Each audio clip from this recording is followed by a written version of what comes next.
بەناوی خوای بەخشندەی میهرەبان سپاس و ستایش بۆ خودای پەروەردیگاری جیهانیان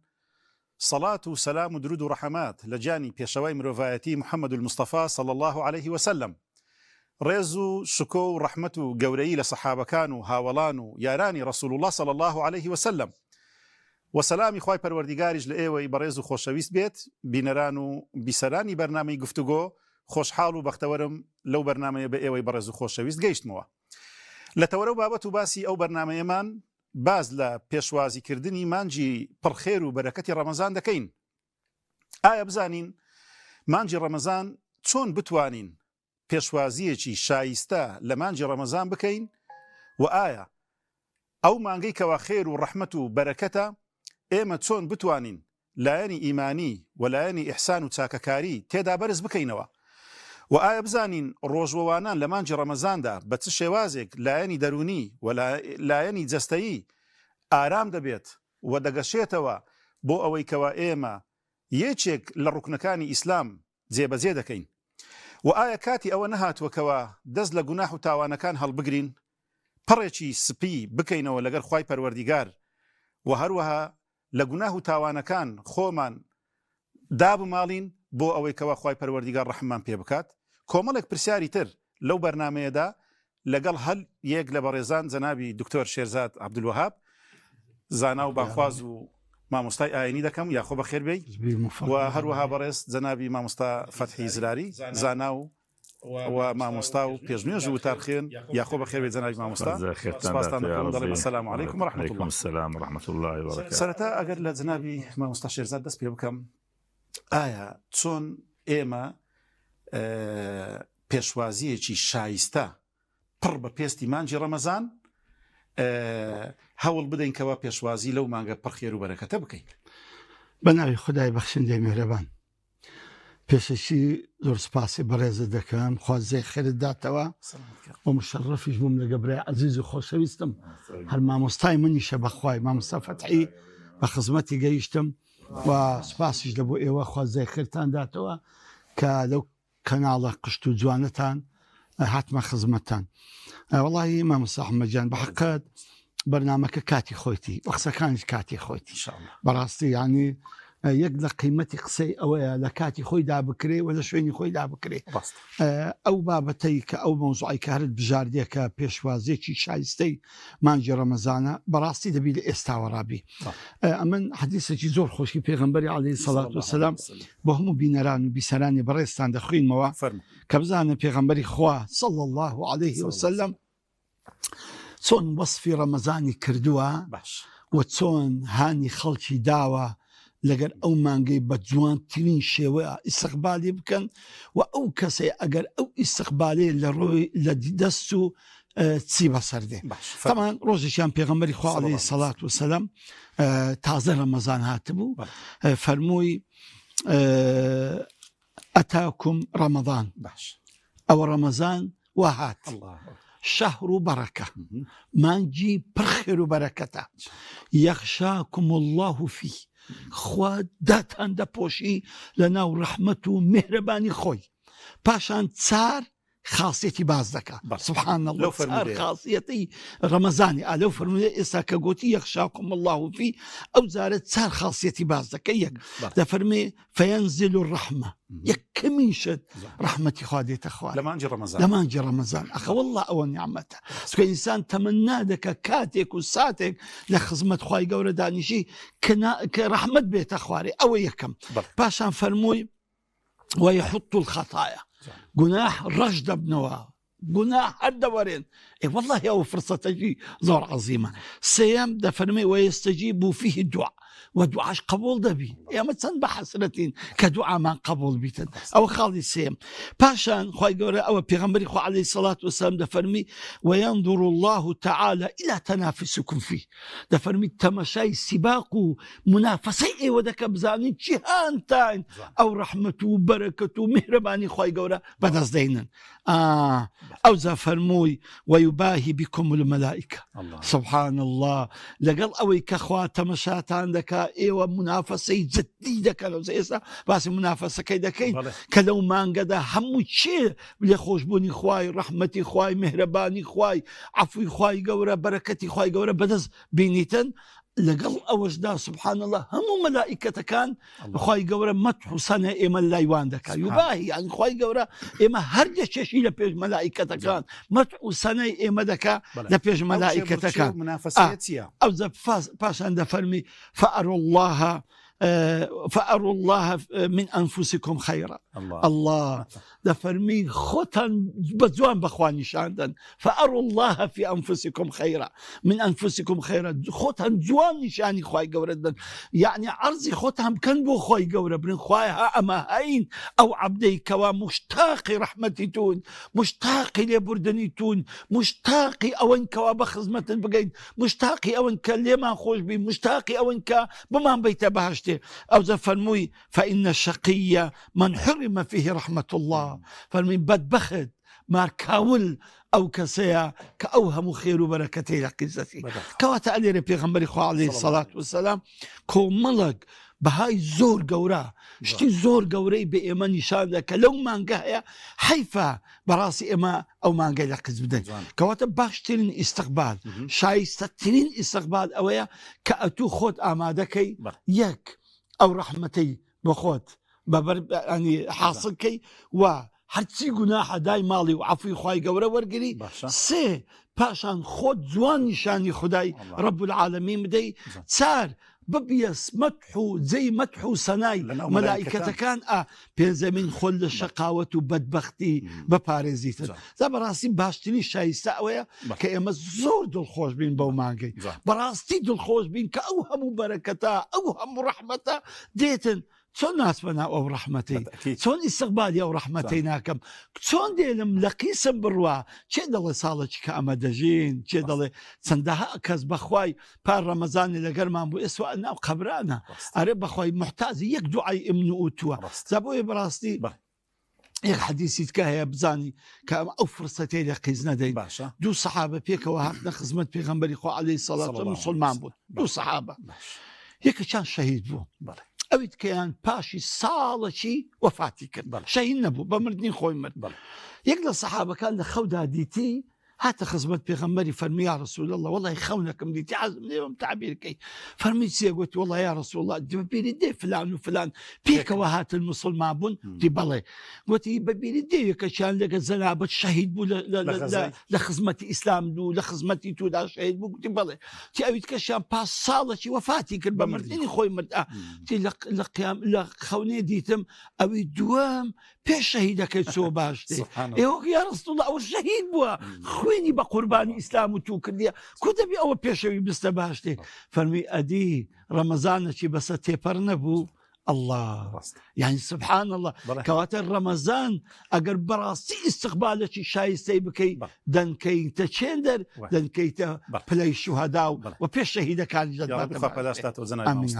جناب ما مصطفى فتحي خو بخير بي او زارش اگر برساري اولا جناب بكم ايمي مسلماني روجلوان ك خومن چون دلي عزم من جزم كردو خومن تندو طول كردو بوي كمان جي رمضان بروجي بين بلام آية لروي دروني ولا روي زستي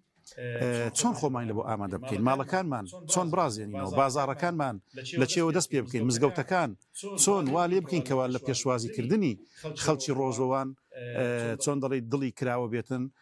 جا چی پێویستەکەوە ئێمە پێشمانجی ڕەمەزان ئەنجامی بدەین. بسم الله الحمد لله والصلاة والسلام على رسول الله محمد وعلى آله وصحبه وآله خوي وزاخر زناب ذاتوا وما مستعي جورخ وشبيسبان أما هلا التلفزيون ما مستعي بينهم زاري دعاء هلو دنيا زاري هر عين اليقين جيشنا خدمة ما مستعي خاز زي خيري وبريان بذاته براستي كاتي كبرنامج دبيني هرونيت بكاز داخل سيدك كومرا خلق فيهم ما عندي لا برسي كاميرا خاز زي خيري هم دادم بس بينران دعاء لو كان خاز زي خير الذات اللهم بارك لنا في شعبان وبلغنا رمضان اللهم امين. والله كما مستا زنا امام مستا فرموي اولا زور مهم انسان وما جاي بناسي لو خاطي زياده بزانك خولو امادك بسالك زنابت ما مستا حديث شيء فرمتش بيغمبري دس بيكد عليه الصلاه والسلام بلام خواي قورش أم هربو آيات دەست شهر رمضان الذي أنزل فيه القرآن يعني خواي قورك بخصوصي باسي مانج رمضان دكا كذا فرمي يكتشتكاني القرآن دادا بازيا يعني كقرآن كلامي خوايا للشوي قدر لمانج رمضان لو بيغمبر عليه الصلاة والسلام وهركس وشتك لقرآن يزيق بي تيكري قرآن بقورة بي لو قورترين مانجا كان الشوي قدر قورترين شوى كان وهردو حرمي مكة ومدينة كقرآن دابا زي قورترين بقعي عردنا وبيغمبريش من عليه الصلاة والسلام كأو قرآن له هاي قورترين مخلوقات إخوايا هكذا يعني صلاة والسلام يقول جبريل عليه السلام وبيام هنا قورترين ملائكته وأوروش هركس إلى خزمة دو قرآني بي قورة بي إن الله يرفع بهذا الكتاب أقوام ويضع بآخرين وفرمدش كبيغمبري عليه الصلاة والسلام ك أو دباس رمضان دكا دفرمي آخر روجي شعباني بأصحابي خلق النوم فمي قد جاءكم شهر رمضان شهر مبارك ليلة دا بيغمبري خواه السلام بيتسوى زارش كبي وصفش كدكا دفرمي أو مانجا تفتح في أبواب الجنة بدرجايا كاني بهشتي خواي هم دكاتوا كهش درجايا ودرجايا كاني جهنم تغلق بأبواب الجحيم كحف درجايا دفرمي تغلوا فيه الشياطين يعني الشياطين كان همو دبسرينوا للرواية دفرمي مرضت الشياطين يعني الشياطين قورة كان عفريتة كان أواني كغري ذرقت يعني خوادها بستوى زاد فرمي فيه ليلة خير من 1000 شهر من حرم خيرا فقد حرم كالشوش تدايا لا هزار ما نجيش تان خير زيادة نك هزار لا هزار زيادة زاليرة ذاتيا براسي ما نجي رمضان بتصوري من لو دو تشتان خواهي قوره ناردي لأمتي بيغمبر يسود يك دايو ليان خوش بي كهركس اخوالي خوش بي ناس تتزهنم لبرو للصيف من صام رمضان إيمانا واحتسابا غفر له ما تقدم من قام رمضان كقيام من قام ليلة القدر لهاسي روايتان غفر له ما تقدم من ذنبي خالد وم خواي قورة دايو لقنا حكام ما خوش بي لو يكي كم شيء رمضان دادي دفع مكفرات لما بينهما يعني كفارات قلنا كان مفروضة هركس إلى إما كقرقيشتنا أول روجي رمضان ملا مغربي قوتي الله أكبر تعذب رمضان سوزش كله خواهي كيشنا رمضان خالد وم خواهي قورة براستي دايوي أدرو باداش يا أمتي زيادك أجا تمشي عمري أمتي بيغمبري بكيس أمتك عندك زمان بخدستو أعمار أمتي ما بين 70 لبين الشيست وحفته يعني أنك لحفته زيادة يقول تكلشيني ما يفقيني بروها زانا خلق يستحش تاصان وسخص عبادي بيناكلي يان أمري يعني بيناكلي بلام خواي قورة أمتكاني بيشتري 6 صار و500 صار و700 صار و1000 صار يعني بروهم عمران ريجبا خواي قورة ديوي أو أمتي بيغمبري صلى الله عليه وسلم بو رمضاني أو هم أدرو بعد بدوكو حديثي كما مستاش خين ديوا خوات زي خيري داتو زا بنسبة خو آمادة كردن براسي خو آمادة كردن مادية يو معنوية من الأخوات باسم كرد مادية وما بس نسبين بتسيزا بكاي بين ما كري بري أرزاقي ورمضاني وش خلي ذاك نا يعني محاولة بكيتو إيش كان دنياي إيش مادية كان خلاص كي بيش رمضاني سفرك تي سردان تعميرات الشيخاني تي بازارك تي وش أنا لكوريكو خلاص كا لو فراغته بالله رمضان له عبادات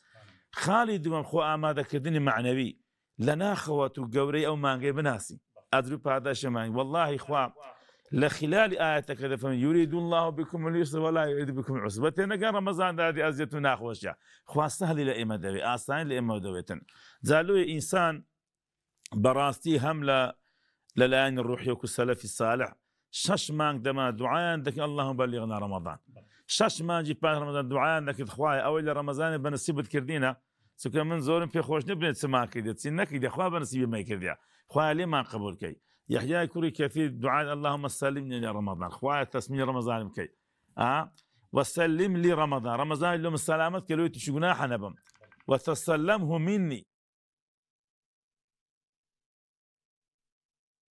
لنا خوا يعني آماده كاريشي صار لصدبك وهزبك كدقي رمضان خواي قرر دايبليت خوش بي ازو باداس بداتوا زا محاولة بكين ايش كان دنيا ايمان براسي خلاص بكين ولا مارج انسان قرآنك سواكك دقردك شوينك برنامج عبادتي دابني رمضان بتمام اوشتانا بكم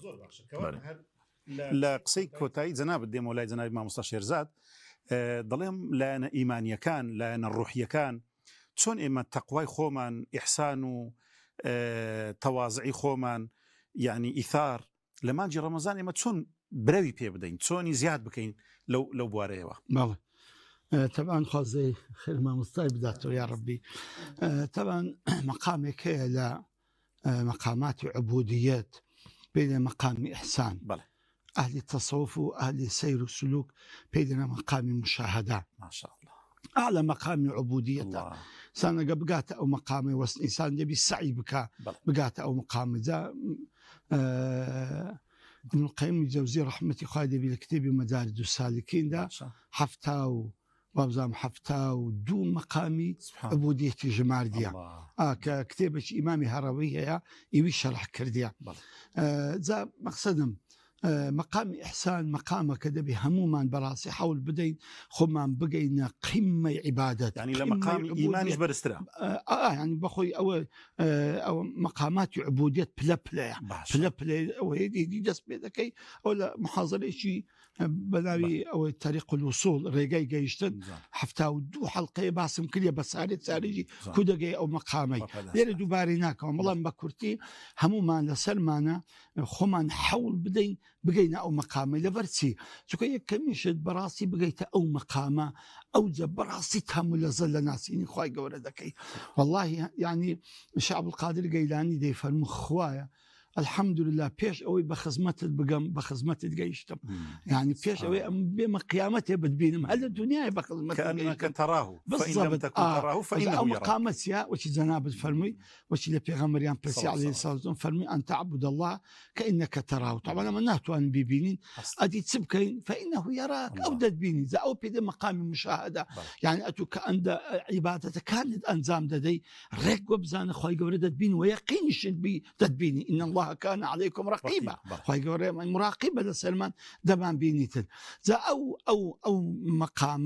أو مقامات عبودية لرمزاني فرصته بحق القرآن فرصة لرمزاني أتو محاولة بكي بي بكي طبعا أو زوري دوي يعني بروجك ودوسين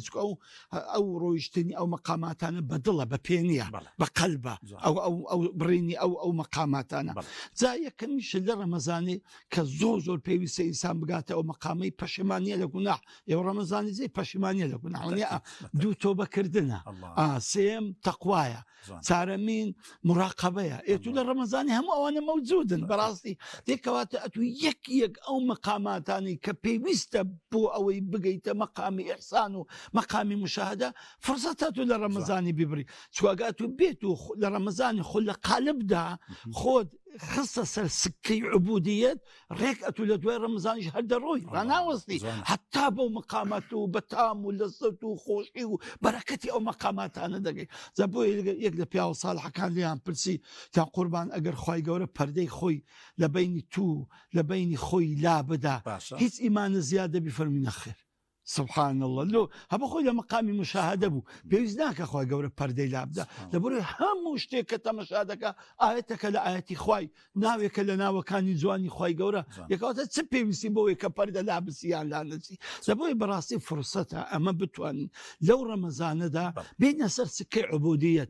شوك اقرني بخوي لباج رمضان الشيطان هذا شلون دتوانين اما بين سر او سكا ايه بپارشي وبفتار كردن وبدعاء كردن بقرآن خويندن بتراويح أو أنا إما تشون بتواني بأساني بي يكميشت كي كم روجي رمضان دهت أتو بتشين سعدك أو التواب يعني أتو بيش رمضان الشرنية مثلا إلا أنا مين بيش رمضان أتو بباشي بسينا رمضان يكميشت يكتو بين سعدك كتواب وعد وبيمان ديت خواي قورا خواي أو هلاني كردبهم أو بيسروا باراني كردبهم أو كاراني كردبهم أتوم خوران زاندبو محمد كم عليه الصلاة والسلام ضد إيش عندبو يتلتوا أمناي قريم والسري أو زار سبيدك مقام الشكل أو طبعا بيدرين يقظة مقام يقظة أو يك بخبر بي كمزاني أبغى كاكتو عمرتها مروي هيت النكر هم برادر كان جيش منزلي خوانته هيت النكر أو فلان كز ما شاء الله هم قرآن لبركة أتو هيت النكر ما مصاخ الحمد لله تسول خوي لمراكز شرعي لمراكز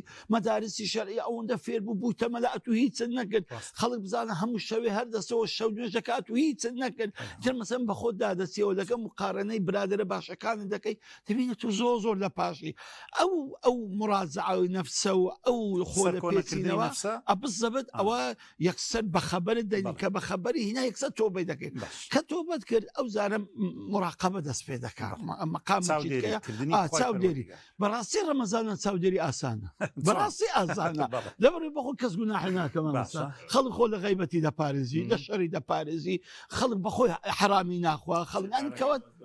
بەخۆی ینی هەر بەخۆی فرسەتە ینی ئەسڵەن مراقەبە لە ڕەمەزان دەست پیاوەتی تێدا نییە هەموو خەڵک بەخۆی ڕێک و پێک و چاکەوە نیە دەمێم ئەتوو هاجە سەرسکەی مراقەبەی لە مراقەبەیدا ئیتر مەسەلەن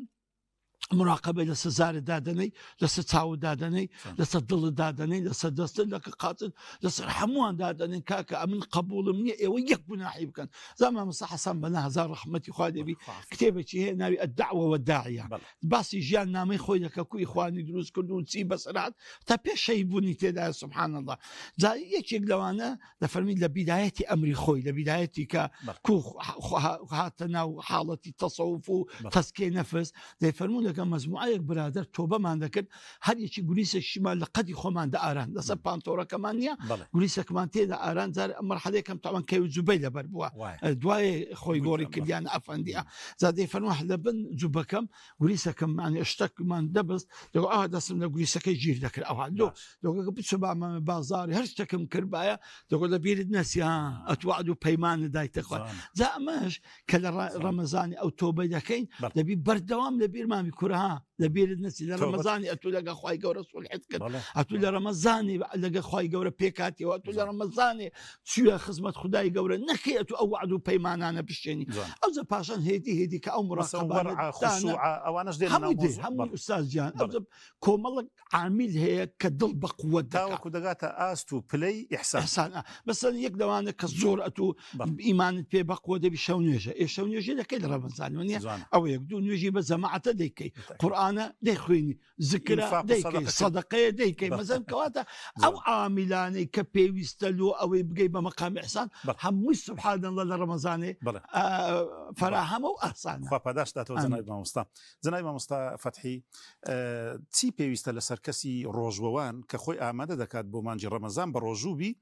شارەزایەکی پیا بکات لە ڕووی فقهیەوە لە ڕووی ئەحکامەکانی ڕۆژوو بۆ ئەوەی کەوا نەکەویتە ناو کۆمەڵێک هەڵە کەوا دواتر بەزەرەر لەوەی بشکێتەوە والله پرسیارەکە زۆر لە جێ و لە وەختی خۆیتی بەڕاستی یعنی ئێستا ئەوەن ئینسان گەورەی ڕۆژی بزانی کە زۆر مهمە لەبەرەوەی ڕۆژی تاکە عیبادەتە کە خوا دەفەرمێ ئیلا الصوم فإنه لي وأنا أجزي به یعنی جەزای ڕۆژی ئەجر و پاداشی ڕۆژی بەس خوا دەزانی ئەمە پێویستە زۆر ڕۆژیان بگرین لەبەرەوەی زۆر فەرموودە هەیە بەڵام فەرمودەی پێغەمبەری صلی الله علیه وسلم کە دەفەرمێ هەر کەسێک بە ڕۆژی بیلۆ خوای گەورە إلا باعد الله بذلك وجهه عن النار 70 خريفا جا بە ڕۆژێکی عام لە ڕەمەزانێ یعنی خوای گەورە 70 سار ئەتوو لە جەهەنەمێ بە دوور دێخی جەزای ڕۆژی وەسەبر وەو کەسێکی خەڵکی عەفوکە بەس خوا دەزانی چەندە بێ حیسابە لۆیش لە قیامەتێ ینی بەڕاستی لۆ ڕۆژیمان زۆر بی لەبەرەوەی ئێستا نوێژمان هەیە بەس بەخوای نازانین نوێژەکەمان لە قیامەتێ داخە لۆ خۆیان لۆ خەلکێ لەبەرەوەی بینی غەدت لە خەڵکی کردیە ماری خەڵکی خوای دێ بازی خەڵکی دێ ڕۆژ نوێژەکەی دەدەنەوان کە دەگاتە ڕۆژی مەلایکە دنیا ڕەبی بەس ڕۆژی مایە دەکتی ڕۆژەکەی لە باتی خەردی بدەنەوە خەڵکی خوا دەفەرمی ڕۆژیە منە یعنی ئەو کچێک کە قەت ناڕوە لە دەستت لە قیامەتی ڕۆژیە ئەدی چ بکەین خوا سوڵحی لۆ تو دەکرد سەجداتە کابڕێ یعنی ڕۆژی ناڕوە لە مقابلی هەر شتێکی لەگە خەڵکیش بکەی ڕۆژەکەی تو نادێتە عالەمێ لە حەساناتەکانت ئەوە زۆر مهمە ڕۆژی زالۆی ئینسان بەڕاستی دەبی زۆر لەگە ڕۆژیان تێکەمی ڕۆژی ئەجری گەلێک زۆرە تو تەسەوڕ بکە لە سبنێ تا هەوێت ناو عیبادەتی خوای گەورەی یعنی نوێژ خۆ گەورەترە بەس تو 5 دقیقە نوێژی دەکەی خڵاتەی بەس ڕۆژی شەوەکەی کە پاشیوەکەی دەخۆی ئەوش ئەجر پاداشتە جالۆی گەورەی ڕۆژی بەڕاستی پێش هەموو شتێکی زۆر مهمە کە دەرگایەکانی بەهەشتی ڕەیانە یادخولوا فیه الصائمون بە ڕۆژەکان دەستە نایە ئەوە زۆر مهمە ئەو کەسێک کە بە ڕۆژی دەبیتێنی دەبی لە قیامەتێ دەفەرمێ خوای گەورە حەقی کردێ لەسەرە خۆ کەوا تێرئای بکە لە قیامەتێ سبحان الله دەفەرمێ لە مەیدانی مەحشەرێ سفرەکی ڕادێخن خەڵکی ڕۆژمان لە سەنانی دەخۆن ئیسراحەت دەکەن خەڵک لە ناو عەذابە دەرێ خەڵک گلەیی دەکە دەنێ یا ڕەبی ئەمە محاسبە دەکەین ئەوەش وا خەریکی سفرە خوان دەفەرمێ لەبەرەوەیان گۆ بێ ڕۆژی بنەوانە ڕۆژان لۆ خواگیتێت جا ڕۆژی وەسفی ناکرێت بەڵام وەکو جەنابەت گوتت مهمتر لەوەی چیە ئەو ڕۆژێکە دەگرین دەبی بە ناو عەشیبی کە خوا پێ رازیە یعنی ئینسان حکمەکانی ڕۆژی بزانی ئەوەی کە واجبە لە شەوێ نیەتەکەت هەبی کە لە ڕۆژی واجب هەتاکو مەغریبی ئەو شتانێک کە ڕۆژی دەشتێنە نەیخۆی نەیکەی وەکو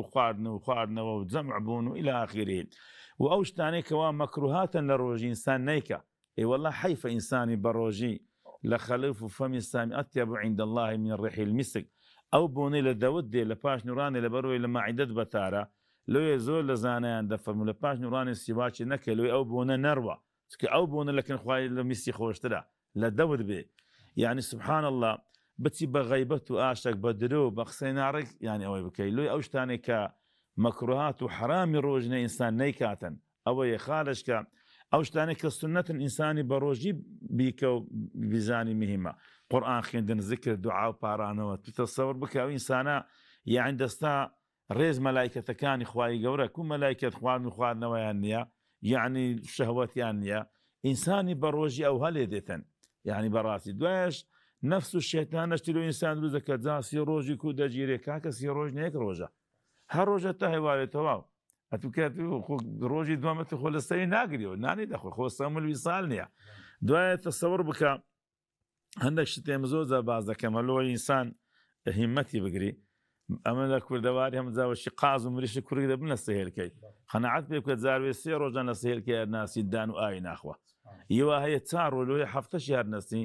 ئەو قازە قەرەوە هەتا فەرقەکان هێلکەی دەردینی وەک پوشکەی لێدێ یعنی بە هەفتە خواردن و خواردنەوەی ناخوا ئەوەندە سەبرەی هەیە ئەتو تەسەوڕت نەی لۆ یەک جەم و هات و هاوارەتە یەک جەم یازە مهمە ئینسانی بە ڕۆژی یعنی بەڕاستی ئەو شتانەی کە واجبن بیزانی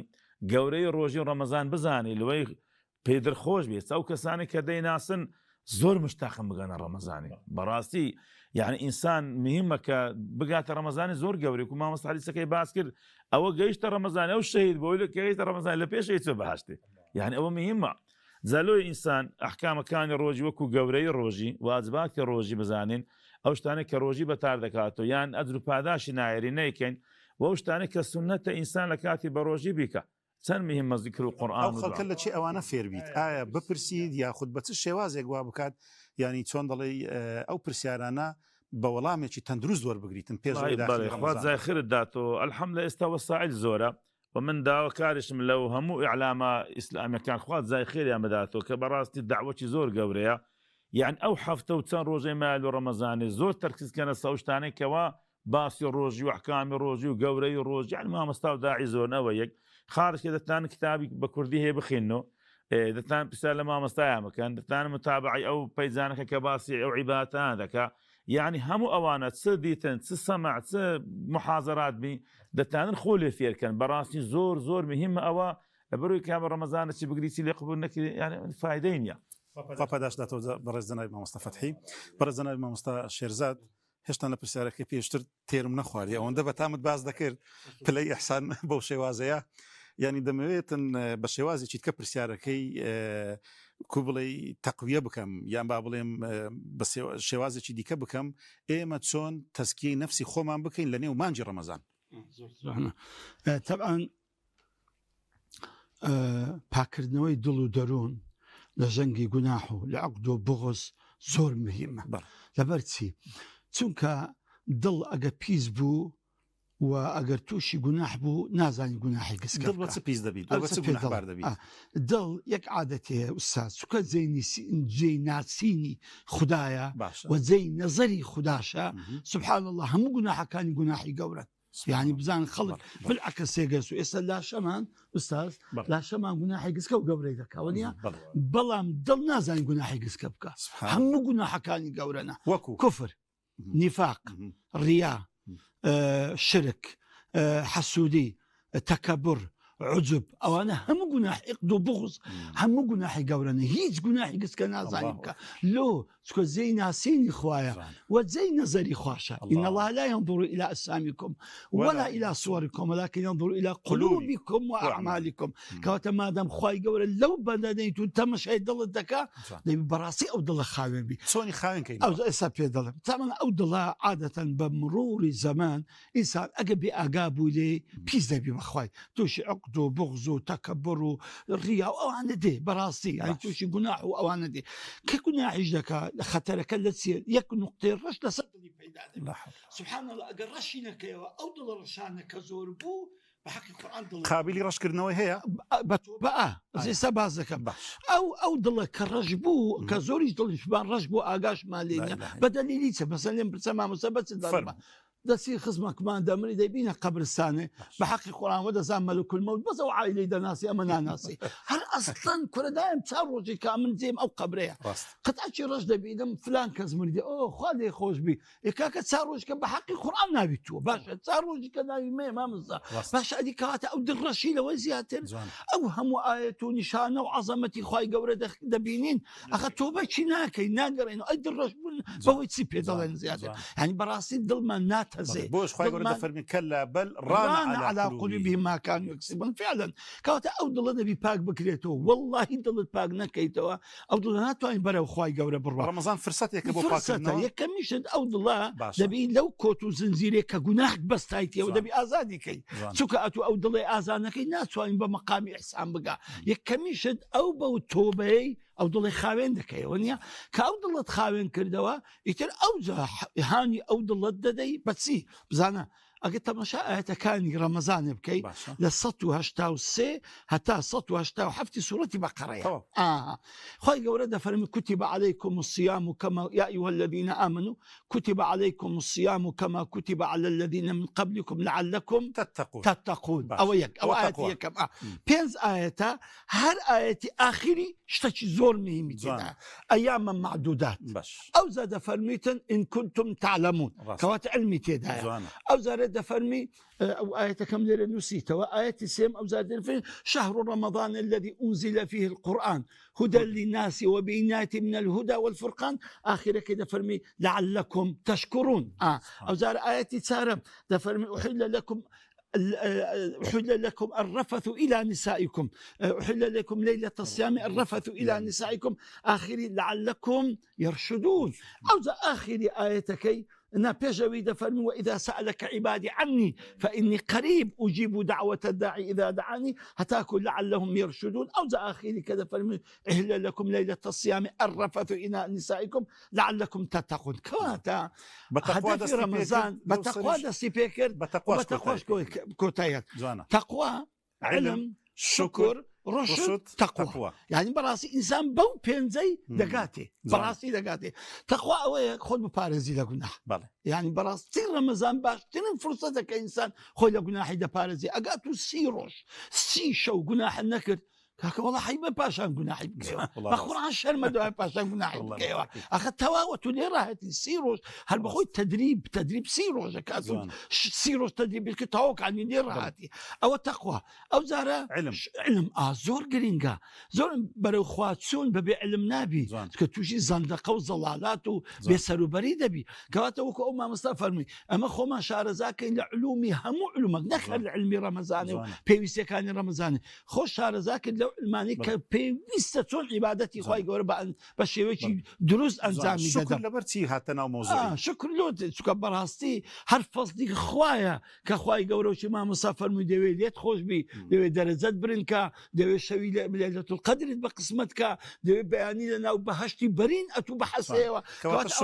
الشكراني دوي كوات الرشد هاتي تونا موضوعي لولا يرشدون يعني معنايتيا بالضبط رشد يعني أو إصلاح يعني براسي كسي كتقوى خواي قوريكر وبعلمه وش تقوى خواي قوريكر وباشان شكراني خواي قوريكر او زب براسي صالح دبي كصالح بو مستحج دبي رشد او كسي هم بخوش صالحه وخلتش اصلاح دكاتر براسي او خو كبر دبي هر خير وبركتي لبو خوي ميم او خير وبركه له عالم شبي شوك خواي قوري غضب لامتك ناقري اجا صالح ومصلح بون والله غضب لامتك دقري اجا بالصالح يعني تدابو خوان برجناحي خلش علاقة النبو أو زور خطرة كواتا آخيرا كجدته وسر تقوى تقوى كواتا أساسي هموش دير أو يتكو أصلي دروز بوني إما لو تقوى خواي قورب خباداش لا تزناي مامستا أو زي استتيجيشتم بتواوي ليش شكل دي مولاي زناي مامستا ملا فتحي بعض لو ده كم زناي مامستا يعني تشون خمان آماده بكين لبو بارشي وكردن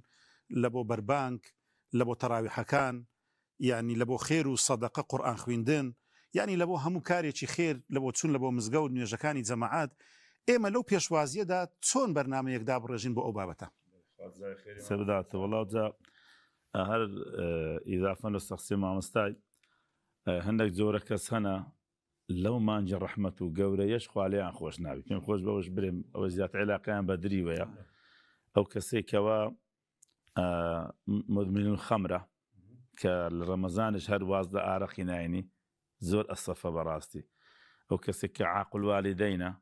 لرمضان هرزتي داكو بابي ذا قناعتهم بيبكن داكو بابج عفوك أخوة عفيناك عقوبة هرد أو زور خطرة خالش كو كساني عقوبة يعني الذنبان معزلة عقوبة ما الظلم وعقوق الوالدين يعني زاروي أو إنسان داش خو أزد داك عفوش يكريديا بلان خو هر عقوبة ذا أو زور خطر يعني براسية وروزورة فلا تقل لهما أف ولا تنهرهما وقل لهما قولا كريما واغفر لهما جناح الظلم رحمة يعني براسي خو إنسان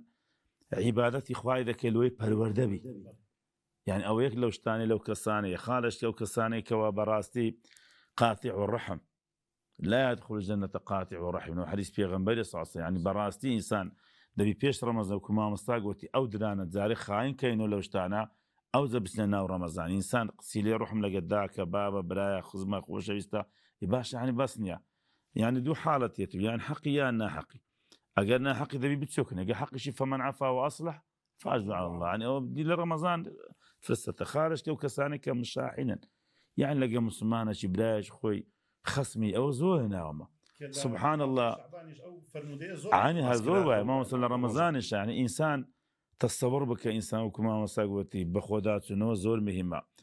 أتورا بزانا تشيشر لقى تشي هي لقى زولكاتني لقى ظالمين لقى طاغوتني لقى كافرني لقى مسلماناتا اي والله أول زي الصفة ما براستي زان بالنسبة أو إخو آما ذاكرين لو شانك لرمضان والله رمضان هم يخوشة نور باسم ذاكر خوي خوشة خواردري خوشة عبادتي خوشة قولا شون يعني همش تكاني خوشة زا إنسان مهمة براسي برنامجي هبي يعني باشي رحمتي خوايا بيغمر فرمي صلى الله عليه وسلم رحمتي لو خوا لو كسانا بي كوا باشي وأخون باشي وكان قبق مآوة تشبي يعني فصل ما بين صيام أهل الكتاب فرقي تلقى روجي زولك ونصارى كان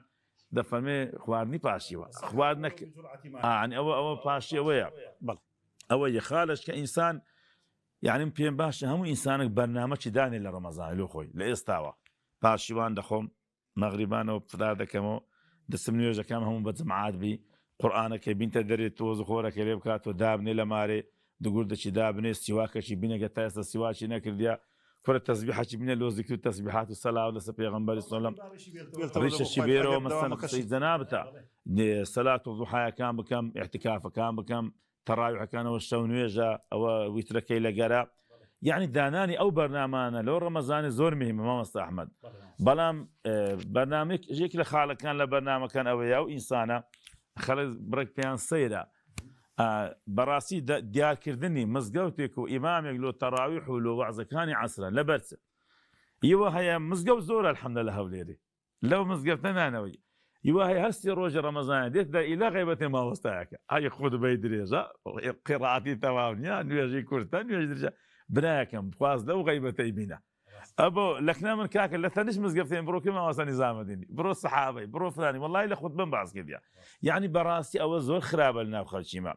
حتا ڕەمەزان جێژ نەدادێ کورە خۆ مامۆستا چی دەمەنێشتا وەسا کورە کاکە گەردان خۆش ئازای بەس بە خودای تووشێ بڕۆ جێکی لە چێن دەرمرتاحی لەزەتی ئیمانی لێ دەکەی ئیسفادە لێ دەکەی لەو عیبادەتی بڕۆ ئەوێ زالۆیە مهمە ئینسان بەڕاستی هەم وەکو مادی هەم وەکو ڕوحیانیش خۆی ئامادە بکە بەردامە تێ چەند ختمی قورئانی بکەیت پار 5 وسا بکە 6 ئەوە مهمە پار ختمت کرد ختمەچین یعنی خوا قبول کە پار بەنامەکەمانە گوتم دەبێ ختمەکە بەدەستە قورئانی بی تێدەگەی بەس لە ناو نوێژێ مەبەستم لە ناو نوێژێ بەس لە ناو نوێژێ با لە ناو نوێژێ ختمەکە هەبیت قورئانی ناو نوێژێ زۆر خێری زیاترە ئەدیوە نیە یعنی مهمە ئینسان ئەو بەرنامانەی هەبی دەستە سەری والله هەرچی بکەی مادەم تەوەکل لە سەخوای بەڵام پێش هەموو ئەو شتانە بەڕاستی وەکو مامۆستاش باس کرد خۆ ئامادەکەی بەڵام نیەتی سادقت هەبی ئەتو ئێستا نیەتات هەبی لەو بەرنامانە ئەگەر نەخۆشکەتی پێت نەکرد یان سەفەرەکەت کرد پێت نەکرا یان خوا نەخواستە بمری والله خوا هەموو لەوە دەنووسی بەو نیەتەی ئەوە زۆر مهمە بە داوای تەوفیق بکەی لە خوای گەورە ئەو بەرنامانەت هەبی ئینشاءالله خوای گەورەش لە سەهلەکە پاداش داتوێ ڕەوی جەنابی مامۆستا جەنابی مامۆستا شێرزاد پرسیاری ئەوە بکەم ئایا ڕۆژوو جۆری هەیە و ئەگەر جۆری هەیە مەبەست لە چییە جۆرەکانی ڕۆژوو وە کامە جۆریان ئەو پەڕیتی لە باشی طبعا خەڵک سێ زۆرە ئەوانێ ڕۆژی دەگرن باش سەومەکمانەیە پێدین سەومی عەوام بەڵێ خەڵک فقط مەعیدەی خۆی دەپارێزی لە خواردن و خواردنەوە و سەرجەی ناکە باش بەڵام نەچاوی نەزبانی نەجێی نەدڵی نەدەستی نەقاچی ناپارێزی ئەرە ئەو سەومی عەوامی پێداڵێن بەداخەوە سەومی خەواسمان هەیە سەومی خەواسیە ئەو کەسانی کەوە لە خواردن و خواردنەوە خۆ دەپارێزن لە سەرجەیش خۆ دەپارێزن و چاو و گوێ و دە و قاچ و لاق و دڵ و حتا فکریشان دەپارێزن ئەو جەوارح و هەمووی دەپارێزن بە سەومەچکەمان پێدن سەومی خەواسی خەواس ئەویش ئەوەیە کە بەڕاستی لە ڕەمەزانێڕا وا خۆی یەکلا دەکاتوە لەگەر خوای گەورە هەموو هەست و خولسەچی هەموو حرکە و سەکەنەچی إلا عبادتي خوا وذكر وتهليل خداي رب العالمين إن شاء الله لوانا آمين يا رب إذا محاولة بكين كاتي من ناكل صومي عوام بقري حيفا صيب عوام بقري أوهم معلومات إمام مصطفى من كعلم تبي لو يبي صومي خواص يعني تناكل تكبها إمام مزايد كيقل تابعي كان ومفسري شا دفرمي غيبته درو نجي بتار أو الروجي بتار كانوا بحقيق القرآن غيبته درو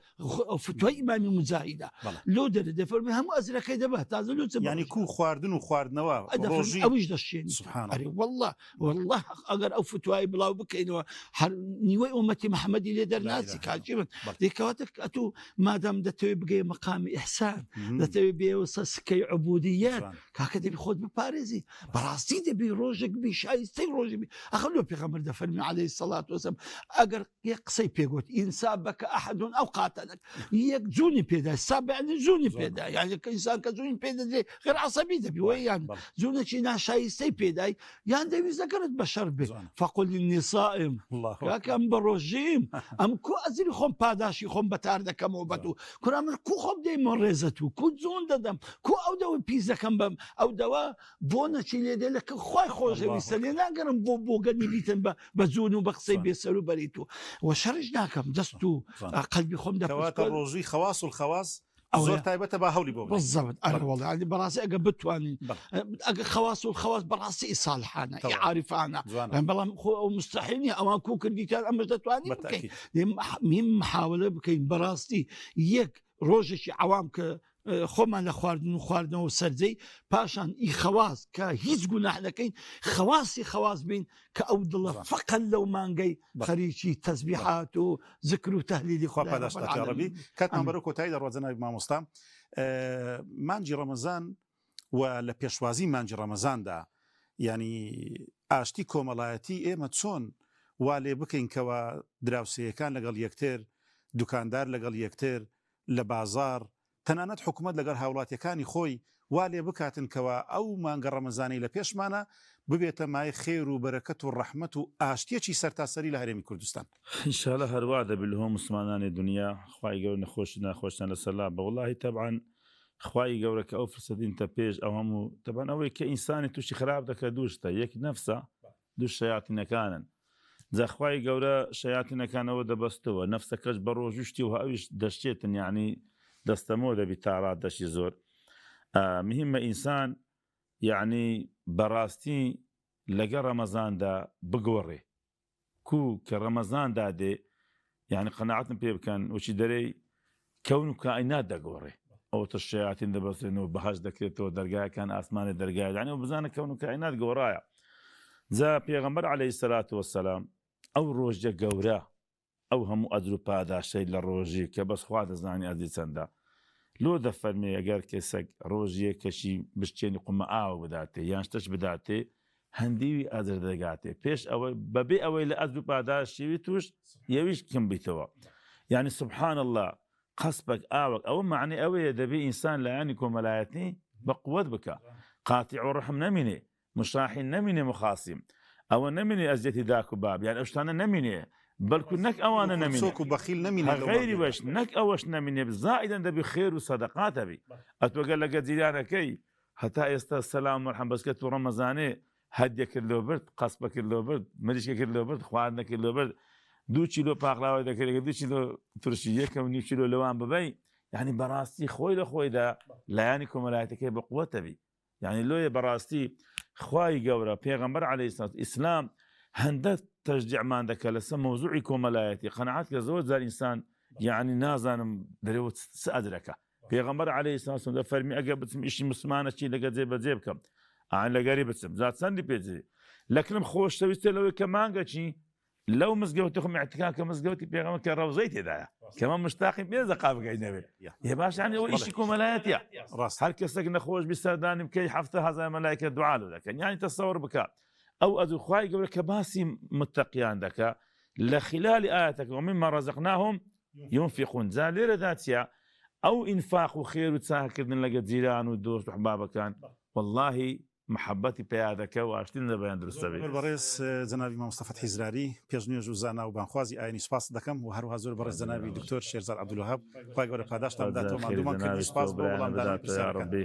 بەڕێزان و خۆشەویستان منیش لە کۆتاییدا دوعای دەکەم دەڵێم یا ڕەبی خوای پەروەردیگار بمانگەێنی بە مانجی ڕەمەزان بە تەندروستیەکی باش و بە هێز و توانایەکی باش و نیەتێکی صاف و خاڵسمان پێ ببەخشی و وڵات ئاودان و والنشتمان وكردستانيش هر بردوان بيت لكوتايدا ضليم السلام عليكم ورحمة الله وبركاته.